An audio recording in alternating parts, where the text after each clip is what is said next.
In Fable Legends, 4 hero players team up together to embark on quests, while a 5th villain player commands the forces of darkness in an attempt to stop them. Quests are divided up into multiple stages. In each stage, the villain can manipulate the environment and send creatures to attack the heroes, while the heroes try to progress by slaying creatures and completing objectives. Over the course of the quest, the villain's goal is to wear the heroes down until they run out of health and can ultimately be defeated.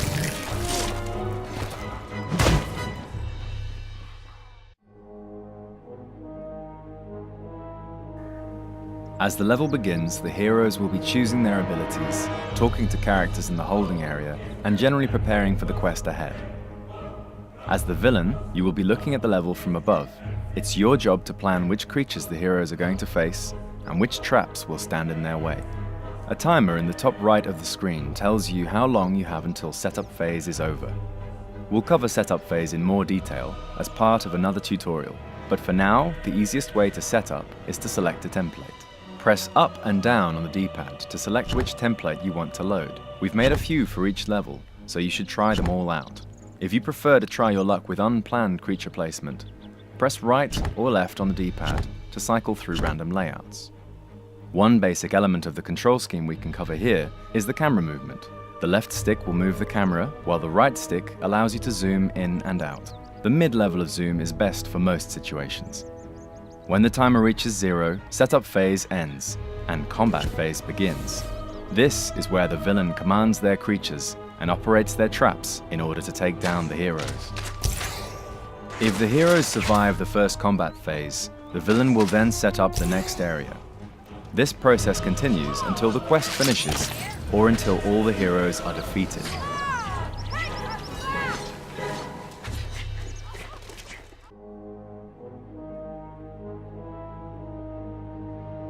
After setup phase has ended, the gates will open and the heroes will come out of the holding area to fight the first wave of creatures. These are your creatures. Some come in squads, while others operate alone. The colors around their feet tell you which button each unit is assigned to. Blue creatures are assigned to X, yellow creatures are on Y, red are on B, and green are on A. The creature cards in the corner of the screen also show you which buttons creatures are assigned to, as well as showing which creatures are currently in play. In this wave, we have redcaps assigned to X, skullchucks assigned to Y, and lobbers are assigned to B. Depending on the template you choose, there may not be creatures mapped to every button. In this instance, we currently don't have a creature assigned to A, so the card is blank. The cards will also turn blank when the creatures assigned to them are killed. Creatures will attack on their own when a hero gets within range, but you can also give them specific attack orders. Pressing a face button will issue an attack order. For instance, if you move your cursor to a location and press X, the creatures assigned to X will attack in this area. They will attack any heroes they encounter nearby, and if no one is there, they will stay and guard the area. They will chase heroes a short distance but will always return to this point, unless given further orders. Redcaps are a melee squad, so for them an attack order means moving to that location. If we give an attack order to ranged creatures, like these skullchucks who respond to the Y button, they will stay in place, but shoot in the direction of the attack order.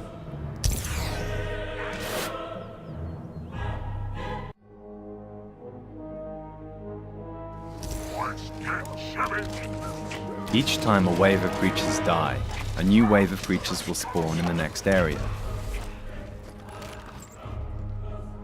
Remember to keep an eye on the creature cards in the bottom right to show you which creatures you have available. Icons at the edges of the screen will show you where off-screen units are.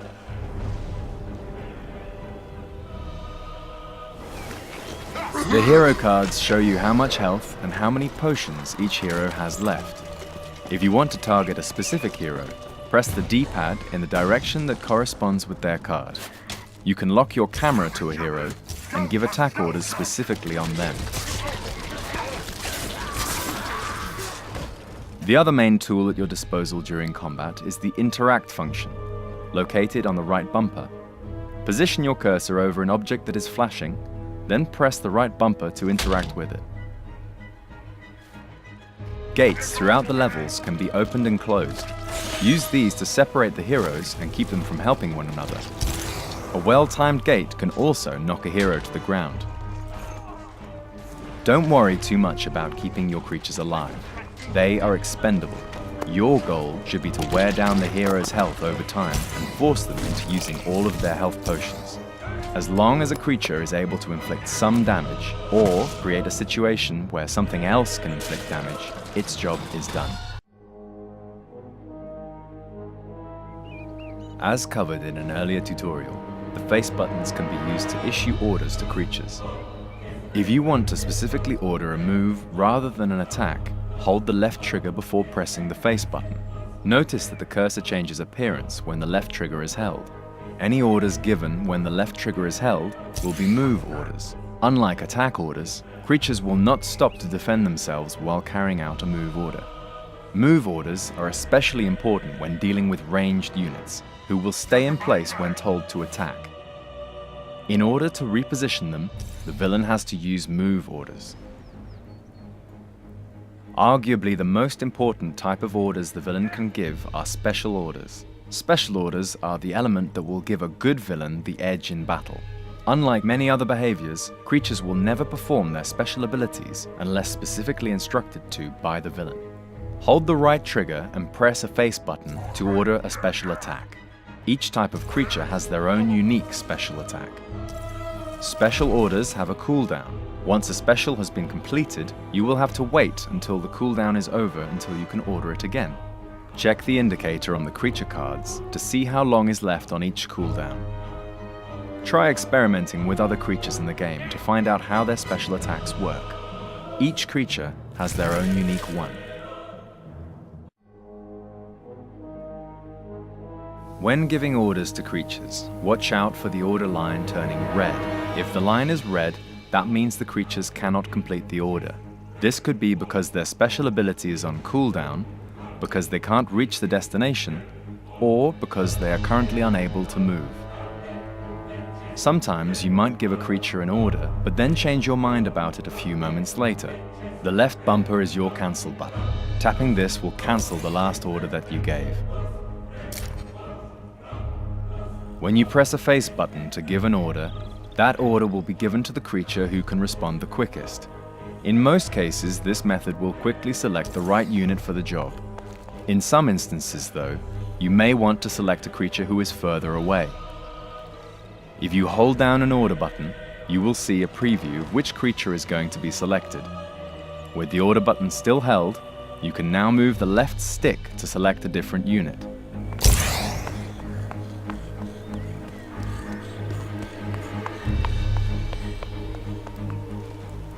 Colored edges throughout the environment give the villain extra information.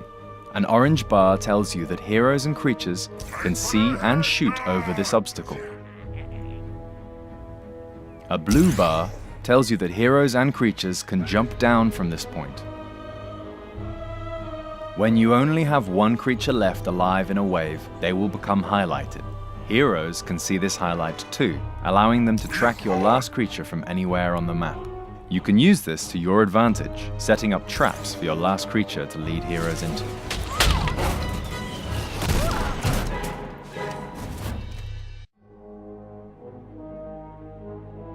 Each stage is littered with traps that the villain can use to surprise, separate, and damage the heroes. This is a mine. The circle around it shows how close a hero has to get to make it explode.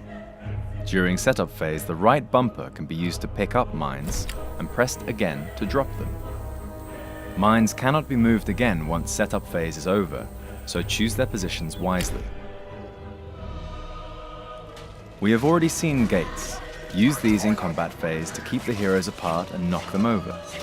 You can also use them to give time for your creatures to retreat, or to trap the heroes somewhere that they can be ambushed. This is a standing stone.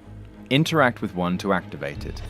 Any creature stood within the radius of an active standing stone will have their health restored, but while the standing stone is active, it is also vulnerable to attacks from heroes. Interact again to switch off active standing stones.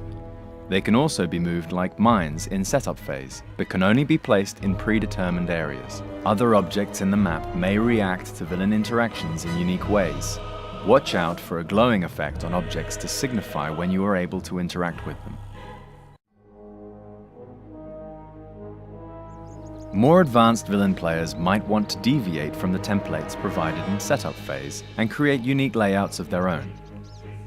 Later on in development, we will introduce a dedicated setup mode where villains can spend as long as they want preparing their traps and creatures, as well as the option to save and load custom templates. For the time being, however, any changes that you make will be temporary and will have to be completed inside of the 60-second time limit. You can use the setup time to make tweaks to an existing template, or if you're feeling nimble, put together a whole new template from scratch. Select the empty template if you want to remove all of the currently placed creatures.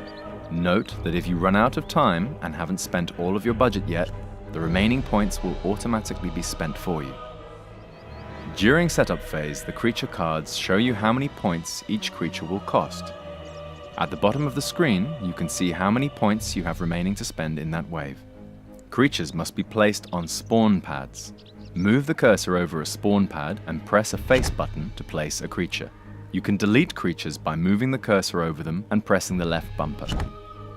Combat between heroes and creatures is divided into individual waves. Only one wave of creatures will spawn at a time, and when they are all killed, a new wave will spawn in the next area of the level.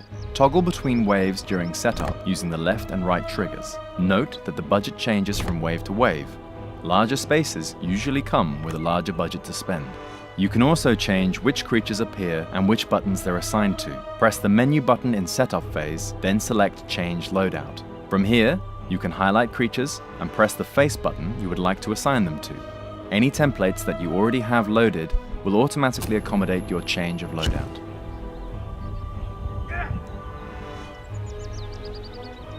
That should cover everything you need to know to play the villain in Fable Legends. As development continues, we will be adding more functionality to the villain, so keep a lookout for more announcements in the future.